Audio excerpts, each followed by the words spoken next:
kysyinkö? Mutta samoin silti. Joo, hys. Mene pois. Tää on hauskaa kuunnella teidän... Tästä matkasta hypätä. No en Tampereelle on sit kuitenkin kävelymatkaa. senkin liero on hiljaa nyt.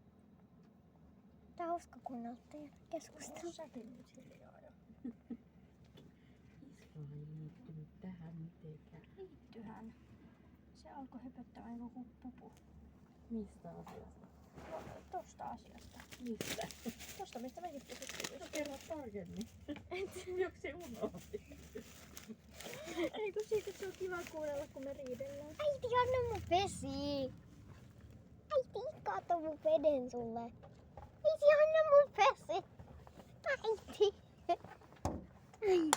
Äiti lakkaa ikkunaa, menee vielä rikki.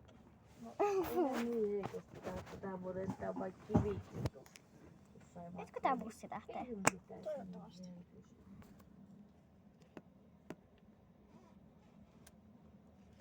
Kuka taas nyt päätös? Älä koske mun puhelimeen.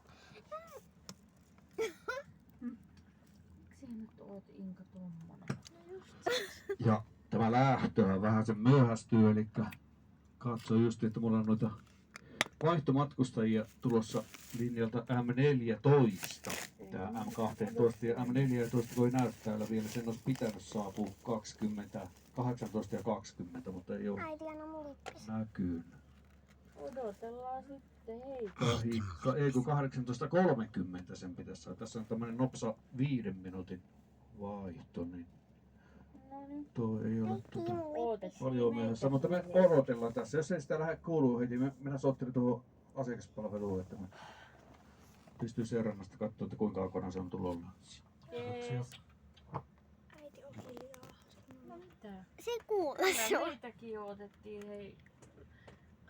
Odotti vaihtobussi, koska me oltiin myöhässä tuolta Ei itse asiassa oltu. Kouvolasta. Oltiin. Ei oltu. Oltiin. Ei äiti oltu. Siis ei tänään, vaan perjantaina. No äiti, mä ja Isla oltiin eri bussissa, niin me ei oltu myöhässä. Ai jaa, niin joo. Niin, Ei, niin mutta me siis se ei minun oltu. bussi oli. Se oli No myöhässä. se olihan ihan luuseribussi. Niin se ootti siellä se vaihto. No se oli ihan luuseribussi just niin. No se ei se nyt luuseri, kun se ootti kuitenkin niinku maksaneita ihmisiä. Tällaista voi kato tapahtua, että ei omista omaa autoa.